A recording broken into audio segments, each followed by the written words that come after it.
welcome to Who's Who. I'm Elissa Kedziorek. Today we have a special guest in studio, Nicole Baumer. Nicole is the newly appointed Deputy Director of the TriCounty Regional Planning Commission. Nicole, thank you so much for joining us. Thank you so much for having me. So the first question is going to be pretty simple. Can you just kind of tell us what this means? What is this promotion? Like, what do you do? Sure. I mean, it's not very sexy, but I can explain it.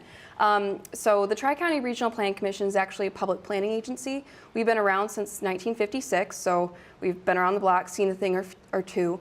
But we focus on three core areas of planning and development to make our community and our region stronger, and that's transportation, environment, and economic and community development related planning aspects.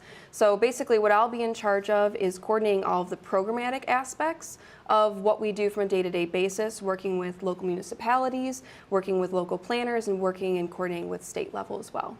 So what does it feel like to be put in this position? Like when you found out that you got this position, what did you do? Did you scream? Did you jump? Were you like, oh, okay? This is like a trick question. Like, who's watching this? It was very exciting for me just because my big mantra has been giving back to the community that I was born and raised in. And everything is so regional nowadays. You know, people may live in St. John's, but they work in Lansing, or they go to Meridian on the weekends, but you know, they maybe commute from East Lansing. So we see that all of the time, that making our communities better doesn't just mean your one specific place that you live or work or play. It's really connecting all of it. So for me, it was kind of a dream come true to know that I could play an active role in making that a reality. And instead of sitting on the sidelines and being behind the scenes, I could be a real resource for people. Was this something that when you were in college or when you were a young girl that you saw happening for yourself, or did it kind of just catch you by surprise? Oh, I don't even think anybody knows what a director of this type of magnitude does for planning resources. I certainly didn't know when I was younger what planning was, and I didn't pursue it actively in college. But it was one of those things where I've always taken an active stance on wherever things take me is where they're going to take me. It's what the community needs. You know, 10 years ago, people weren't going to college or dreaming when they were 5 years old to become a Google Analytics person, because that thing didn't even exist. And that's kind of where I've been. Even though it's existed, we see new capacities and new opportunities for these types of positions. So it definitely isn't something that I worked for my entire life, but it's something that I'm excited to serve and give back to. And then this is, according to the press release received, you're the first deputy director? Yep. So will you tell me a little bit about that? Sure. Basically, we went through a reorganization this past year. We went through a national hiring process for our executive director. We kind of looked at our programs to see what was outdated and what needed to be focused on from a local and regional level. And with that reorganization, it was determined that there was a need to break down the silos of the programs and have a deputy director that oversaw all of it to co-coordinate. Because we all know things like water trails or rivers that you use for kayaking. That's now a mode of transportation, and it's now also an economic development stimulator. So it's no longer just keep the water clean, it's environmental. It cross-references everything that we do and see. You know, economic development is affected by the quality of our roads. And we saw a greater need to have someone overseeing that to make sure it was all regionally coordinated. So that reorganization really looked at the needs of our region, our communities, and then up front how our organization could serve that. It sounds like you have a lot on your plate with this. Like you've got a lot to worry about. How do you do it? Like, how do you not get stressed or overwhelmed? How do you do it? Well, it's only been a couple weeks, so no promises yet. I think the biggest thing is keeping a solid goal in mind. The goal in the big scheme of things is to make our community stronger and to bring people into our region that have talent, that can contribute to us culturally, that can contribute to us intellectually, that can really make a difference in who we attract talent-wise and the quality of life of our current residents and citizens. So making sure that every step of the way that we have something that we're going to pursue, a program, a project, planning, whatever it may be, knowing that that really needs to have the core focus of improving our daily lives as citizens. Even you, I'm sure, want to make sure that you're happy here. Just making sure that that's at the forefront of what we do. So how do you find out like what it is that citizens want? Do you go out and talk to them? Like how do you get a good sense of what the community wants and what it needs? It's actually a very reasonable question. There's a couple different ways because our purpose is multifaceted. We serve the communities that we were created to serve. So Meridian Township, we have a representative from that community on our board, and through the elected official process that we all know and love so dearly, the interests of the community are represented through that. But we also have a series of public outreach opportunities that we do for transportation, that are federally required, for the planning documents that we do, from the projects that we program for transportation years and years in advance. There are a lot of things like surveys that we do directly for the community, but then combine it with data-driven and performance-driven measures. So things like, hey, we know that we're going to take your word for it and we want to hear from the community. How can we combine that with data to make it a truly important project and task? Awesome. That still sounds like a lot. It is, but it's important. It must be done. Yes.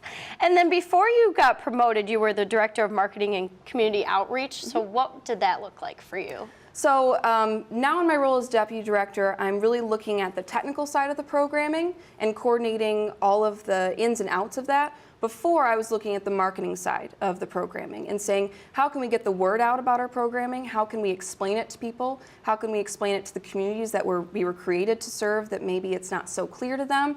A lot of educational opportunities, and that's where the outreach really comes into play. So it's really, I'm working with the same programs, I'm just looking at it from a different perspective now.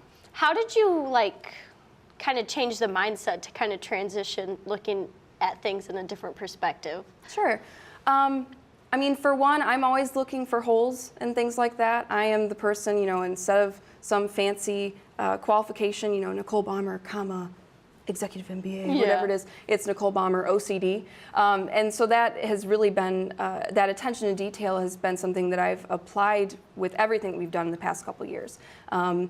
In particular, during that reorganization process, there were a lot of gaps that we realized that we need to fill, and because we were short-staffed, I took on a more active role in fixing those, or at least addressing them or raising them as questions. So that mindset kind of naturally came when you're looking at marketing something and you say, okay, I want to make sure that our communities are educated, or you are educated on how to get involved. What do we need to do to make that possible?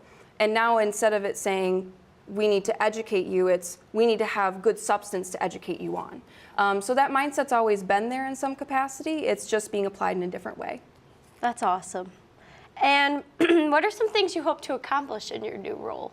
Oh gosh, I have to go on record with this? Yeah. Yes, it's okay. Just put it out there. I think a lot of it is becoming a stronger resource for our communities. And I say communities all the time, and you'll hear communities, they're all the same, right? But again, it goes to that regional standpoint. We have some huge needs, and we have a huge opportunity with a new governor who is from the area and knows the resources and needs that are currently available. So to really work with our local municipalities, our community partners, that's a huge thing that we've been lacking. MSU is such a great partner. We've got research in our backyard. And we've got so many other organizations that haven't always had a voice in the planning process. So really incorporating them is going to be a key role in this. So it's data-driven project evaluation and management, people-driven, the feedback that you as citizens give to us, but also community partner-driven. Mm-hmm. And I think that's going to be a huge theme that we see in the coming years. So really, I want to focus on getting our programs to the best level that they can be to serve the people that we were created to serve. And building those relationships has to be huge. Yes. Building relationships, we have a very long history since 1956, like I mentioned. But the problem with that, on the flip side, is that you kind of ebb and flow. The importance, people know that you exist for a couple years, and then for a couple years, there's really nothing new happening with that organization. We want to make sure that we're front and center at people's minds, that we are a resource. We may already have data that municipalities are seeking. We may already have lists of people that we can contact, or connections at the state and federal level that other people may not even know exist. Mm-hmm. So building those relationships is not necessarily for our benefit, but it's to the community's benefit. And without those relationships, you really can't educate people. Yeah. Is it difficult to maintain them at all? I mean, it sounds like a lot of work to kind of keep reminding people that, hey, we're here, we're here to serve you. The little guy over here. Yeah. Well, the core thing that we were created to do is really to be behind the scenes. We're a fiduciary. We manage a lot of federal and state funds. We distribute them to local communities through different processes. So we weren't created to be this front and center, amazing, like, look at us, look at all the things that we're doing. But we do need to be that front and center agency for the general person. So it is a lot to maintain, it is a lot to manage, but I think as we move toward having a stronger regional urban hub, namely Lansing, it benefits the entire greater Lansing area. So anywhere from St. John's to Charlotte to Meridian Township, every little thing that the small communities are doing impacts us regionally, which gives us a really great opportunity to maintain those relationships because they have needs and there's this huge push in the economy. We're doing really well economically speaking. And it's basically just a shoe-in to maintain those relationships. Yeah. Is there anything you're nervous about at all? Oh, well, of course. Failure, as always. Nothing specific comes to mind as far as being nervous about the position or the agency. But I think that whenever there's an opportunity, there's always a risk. Mm-hmm. And we have such an amazing opportunity to be a stronger community player, to actually contribute to the success and thriving nature of our communities. And to make sure that that stays on track is going to be really, really important. Okay. And then also, too, talking a little bit about your background, how did you get to where you are today? Oh, lots of support. I started working at the state of Michigan when I was 17 in a policy office for the licensing department. Super fun, I know. And that really opened doors for understanding how government works and how there's such a need for people that can storytell and communicate things in a more palatable way, how necessary that is and how big of a gap it is in our governments today. So that's kind of what pushed me into there. I was there for almost 5 years, and it really put things in a new light for me and I think for a lot of people to see how can we make this better. And that's probably the number one thing. Obviously, the support of my supervisors has been incredibly influential and impactful for what I've been pursuing. And I think it's really just applying your unique skills to better whatever the agency you're working for is doing. So how did you find your job with the state at 17? Because at 17, I worked at McDonald's. So that's so impressive. If it helps at all, 2 months before that, I was also working at McDonald's. So I know that feeling very much. It was a great start, actually. Yeah. I miss McDonald's a little bit. Yeah. Great family. It teaches you a lot. It does. It teaches you a lot. Teaches you to deal with people, virtues, patience, all of that. It's a really great experience. At the time, it actually was, I already knew a lot of people that were working at the state. And I got very lucky. There was a gap because someone was out for surgery and I was temporary. And then my boss hired me in as full-time after that. Wow. To stay on for the next couple years. And I worked there throughout college for many years. I worked there after. And it just kind of went from there. So I was very, very lucky time-wise. But it was also very important to make sure that you were fulfilling a need and making that office better. How did you balance doing that with going to college? I didn't. No, I'm kidding. It was a bit of a struggle. I didn't have maybe as much fun as what some people may say. There was a lot of working, lots of 40-hour weeks, 30-hour weeks, whatever it was, even during exams. But I had a wonderful office, and they were the cream of the crop as far as what a state government office should look like. They were incredibly productive, incredibly intelligent, hardworking individuals, always working to be better, and they were very flexible with me pursuing that professionally. And what was I going to ask? Do I like long walks on the beach? No, I was going to say, you told me before we started filming that you went to college to do advertising with a minor in PR. So how did that come about? How did you decide, I'm going to go to school for advertising and PR? And then how was the transition to end up really not kind of doing anything with that and kind of keeping with what you did before college? Sure. I mean, first and foremost, I think that, the program itself, anytime you go to school for business, advertising, marketing, public relations, journalism even, those skills can be applied any and everywhere. Mm-hmm. I think people forget that is a really important skill in the technical world where oftentimes it doesn't exist. I actually originally started with a very keen interest in technology and anatomy and physiology. And I ended up changing my major to advertising and pursuing public relations. And largely that was because I didn't necessarily want to work at some big firm. I've always wanted to give back to the communities that I grew up in and the nonprofits that I've worked with, volunteered with, or if they've served me or my friends, my family. But it was an opportunity to shift my perspective where advertising is really that communication side of marketing, and it's the psychology of understanding people, and that's invaluable anywhere you go. So when I originally pursued that, it wasn't, I want to run some big firm, maybe someday if that's a need that our community see fit, sure. But it really was knowing that those skills could be applied anywhere and in any capacity. So I kind of got lucky. I fell where I did, and the chips will fall where they may, and that whole saying and how that goes. And you were telling me, too, that it was kind of like an unsettling journey. Not unsettling, but kind of a lot of unknowns to get to kind uncertain. of like where, yeah, uncertain. That's the word I'm looking for. It was a U word. English is hard. Like, I know, it sucks. How did you deal with that? And what advice do you have to people who are about to graduate soon, like me, who feel like scared and just don't know what's to come? Like, what advice would you give them? I think a lot of people differ, and right now there's a huge push to just be a dreamer with no regard for anything else. And I think that that's so important that you have those people in this world, but I never was one of those individuals. I didn't say, I'm gonna be on Broadway. Oh, I was in choir, I would have loved to be on Broadway, but between you and me, I wasn't good enough to be on Broadway.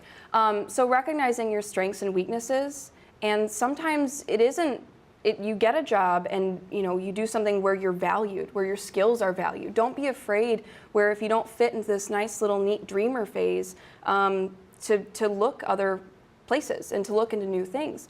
For me, I'm not necessarily a big dreamer, I'm a goal setter. And I say if I want to improve something, that's what I'm going to work toward, whether it's a popular thing or not. And trust me, right now, Broadway is way more popular. I probably would have loved it, but it's not where my skills are most valued, and it's not where I can make the biggest difference. So for anybody who is struggling deciding where they're going to go in their life, what direction it's going to take, look to see where you can make the biggest difference. What was it like going to school here at MSU and kind of like growing up in this area, and now you have a job where you're serving it? Like, what is that? That seems like a completion of the circle. Like, what does that feel like? It's kind of surreal. I've lived all over the region, just kind of did like a giant circle from East Lansing to Meridian to Lansing Charter Township, went to school in Grand Ledge, around DeWitt, Delta Township. So I've always been in the area without really understanding what that area was doing for me or what I was doing for it. Going to Michigan State was kind of a natural thing, one, because I love this area and I love that my family's all here, but two, I am a diehard Spartan, so if you didn't watch the game Saturday, it'll be a good pick-me-up if you're a Spartan fan, of course. And so for me, I've always had that spirit for this area. So it was kind of a natural feeling to just be giving back in some capacity. Being a public servant, the public servant life isn't the most fun, and it's definitely not the most sexy if you're trying to convince, say, a young college student to pursue it, obviously. So I always felt the need that I'm going to do the thing that maybe not everyone else wants to do, and hopefully that it will inspire other people to do the same. Mm-hmm. You've said a couple times, too, that like your position isn't the most attractive looking one, but you really are making a big difference. Well, what are some things you like to do just for fun when you're away from the office? Long walks on the beach? Yeah, we all love it, especially with this winter. Right about now. I want to live on the beach. Or maybe live in the beach like in Florida right now, something like that. Yeah.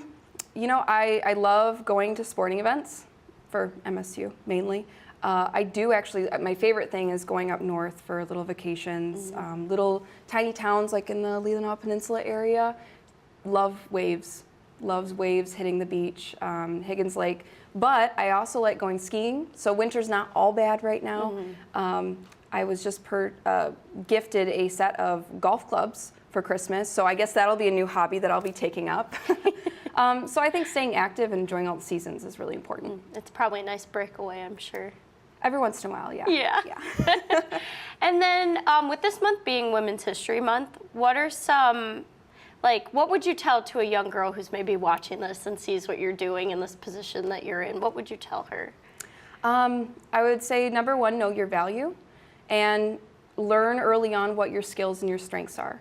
Because there's no sense in doting over, say, your weaknesses, but if you can contribute in some way, there is someone out there that needs you. And we see that all the time in history with women, that they saw a need and they went for it and they pursued it. Maybe they weren't recognized, but that's not what was important. It was that they were making an impact and making a difference. And now we're learning about it. And I think that's super important for people to keep in mind. And for maybe someone who doesn't know, because sometimes I see myself thinking this, but like, it's so hard to figure out the things you're good at, what you're not good at, and just your place. So what advice do you have maybe about how to Well, it's probably find that? not popular, but you know, it's not like you can take a strengths finder test and things like that.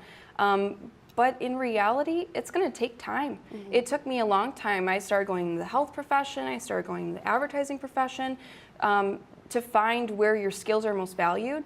I would say try as many things as possible and see where you were valued, where you felt like what you brought to the table was something that really contributed to whatever cause that it was. You know, and that could be corporate, that could be nonprofit, that could be public, whatever it may be.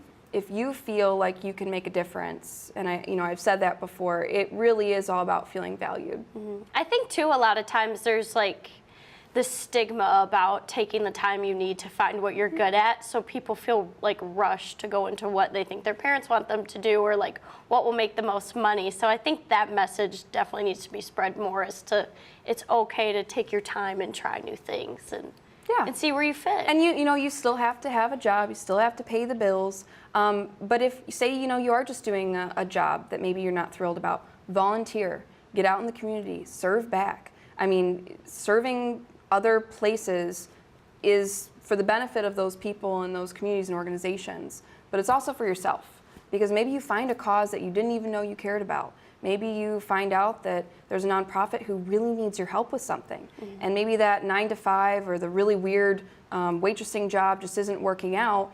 Maybe it's draining you, but it doesn't mean you can't do things on the side. What are some do you have any, I know you said you're a goal setter, which is perfect for... A goal digger? No, a goal setter. Get it? Yeah, I do get it though. For a second I was like, I hope I didn't say that. Nope, you're good. Where do you see yourself in like the next 5 or 10 years? Have you thought that far ahead yet, or where would you want to be? You know, it's funny, when I was at Michigan State, I'll never forget my junior year, and I had like this panic attack because every year I would pre-create my schedule for the next year. And for the first time ever, I couldn't pre-create anything past senior year. I was like, oh my gosh, your lives are built in these increments, and all of a sudden they're not. Mm-hmm. So when it comes to 5-year plans, 10-year plans, I'm not as, for a planner, I'm not as big into them as what other people may be, because I truly do think that I'm going to be pulled lots of places. But obviously I want to serve this community. I want to make it better. I want to convince people from Detroit to say, I still have friends there, and to convince them to come here and do something here sometimes is a struggle. They just think of, Rick's at East Lansing or something like that. So anything that really helps this community, makes us prouder to live, work, and play here. I don't know always what role that's going to be. I take things as I can. I love TriCounty's mission. I love that they are dedicated to serving people, to communities, and they actually value building relationships, unlike a lot of other organizations. And I think that that's going to be important to see in the next couple of years. What's been your favorite memory so far? Like working at TriCounty? Yeah. Oh, I thought you were going to be like, what was your favorite McDonald's memory or something? It's like, I do have a few, actually. I do too. Those the good old days. They're great. I know, they're good stories, right? I did really make great friends there. Like, I wasn't sure how it was going to go when I first started, but it was so fun. It formed me personally as a professional. It was a family-owned McDonald's, and they were just amazing. They are just amazing people, and it really made a difference in that perception. So, hey, I feel you. Favorite memory? That's hard. I don't know. That's like a trick question. I'd have to say probably doing our rebranding and website. And I know it sounds kind of silly and small, but it was such a turning point for the agency. Just that forward-thinking, forward-moving perspective, and that everybody was on board. Everybody was, our board was on board, our staff, everyone was just gung-ho. Yep, we're going to do this. We're going to become better.